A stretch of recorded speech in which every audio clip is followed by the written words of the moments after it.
მე შემიძლია გითხრათ, რომ დღეს ჩვენი დედაქალაქი და ეს კითხვა სწორედ დედაქალაქს ეხება უმეტესწილად.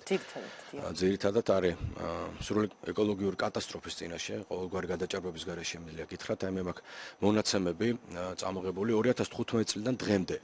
ანუ ახალი ხელისუფლების მმართველობის პერიოდში 774 ობიექტი არის ქალაქში აშენებული, 177 მრავალბინიანი საცხოვრებელი სახლი, აქედან ხასუსა ვაკესაბურთალოში მხოლოდ აშენებული 101 მრავალბინიანი საცხოვრებელი სახლი და 309 ინდივიდუალური საცხოვრებელი სახლი.